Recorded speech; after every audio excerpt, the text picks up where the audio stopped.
সাধারণ মানুষ তাদের রূপালী পর্দায় দেখে অভ্যস্ত। কলকাতা বিনোদন দুনিয়ার সেই খ্যাতনামারা নেমেছেন রাস্তায়, কারণ আরজিকর মেডিকেল কলেজ ও হাসপাতালে নারী চিকিৎসককে ধর্ষণের পর হত্যার প্রতিবাদে উত্তাল পুরো পশ্চিমবঙ্গ। এমনকি সোচ্চার হয়েছেন বলিউড তারকারাও। বিস্তারিত নুসরাত সাজিয়া ডেস্ক রিপোর্টে। আন্দোলনের কারণে সারা বিশ্বের সংবাদের শিরোনাম এখন ভারতের কলকাতা।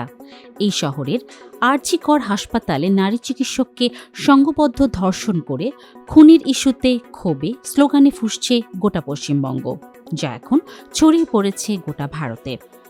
সাধারণ মানুষের পাশাপাশি টলিউড এবং বলিউডের তারকারাও অবস্থান নিয়েছেন আন্দোলনের পক্ষে। হত্যার শিকার চিকিৎসকের বিচারের দাবি জানিয়েছেন বলিউড তারকা কারিনা কাপুর খান, প্রীতি জিন্তা সহ আরও অনেকে।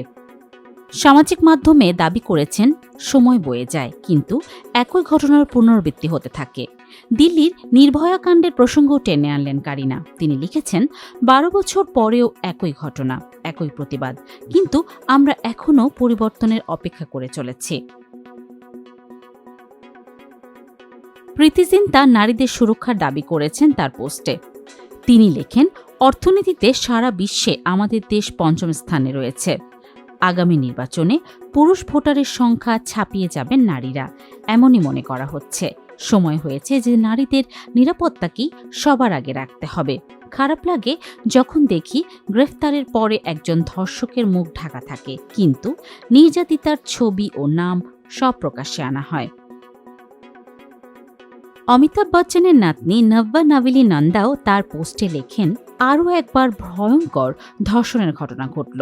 প্রথমত, ওই মেয়েটি এবং ওর পরিবারের জন্য প্রার্থনা করি চলুন। আমাদের দেশের উন্নয়ন ও অগ্রগতির পেছনে মহিলাদের গুরুত্বপূর্ণ অবদান রয়েছে। কর্মস্থল, শ্রেণীকক্ষ ও বাড়ি, এই 3টি জায়গাই তো নিরাপদ আমাদের জন্য। মহিলাদের ছোট করার মানসিকতার বিরুদ্ধে নারী পুরুষকে এক হয়ে লড়তে হবে। অভিনেত্রী রিচা চড্ডা মুখ্যমন্ত্রী মমতা বন্দ্যোপাধ্যায়ের উদ্দেশ্যে লেখেন, মমতা বন্দ্যোপাধ্যায়, আপনার থেকে দেশের মহিলারা সঠিক এবং নিরপেক্ষ তদন্ত ও বিচারের আশা করেন। আপনি কিন্তু দেশের একমাত্র মহিলা মুখ্যমন্ত্রী। এর আগে আরজি কর্মকাণ্ডে মুখ খুলেছেন আলিয়া ভাট, আয়ুষ্মান খুরানা, স্বরা ভাস্কর, সামান্তা রুথ প্রভু, পরিণীতি চোপড়া ও কঙ্গনা রানাউত। অন্যদিকে আরজি কর কাণ্ডে কলকাতার সৃজিত মুখোপাধ্যায়, বিদীপ্তা চক্রবর্তী, শোভন গঙ্গোপাধ্যায়, লগ্নজিতা চক্রবর্তী, সোলাঙ্কি রায়, অলিভিয়া সরকার, সুজয় প্রসাদ চট্টোপাধ্যায় আন্দোলনরত চিকিৎসকদের পাশে নিজেদের অবস্থান স্পষ্ট করেছেন।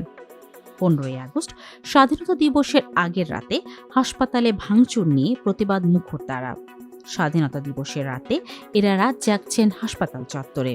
সেখানেই মুখ্যমন্ত্রী মমতা বন্দ্যোপাধ্যায়ের কাছে তাদের দাবি, এই বছর ক্লাবগুলোতে পূজার অনুমোদন না দিয়ে হাসপাতালকেই সেই অর্থ দেয়ার, কারণ হামলায় বিপর্যস্ত আরজিকর হাসপাতাল, ভুগছেন সাধারণ মানুষ।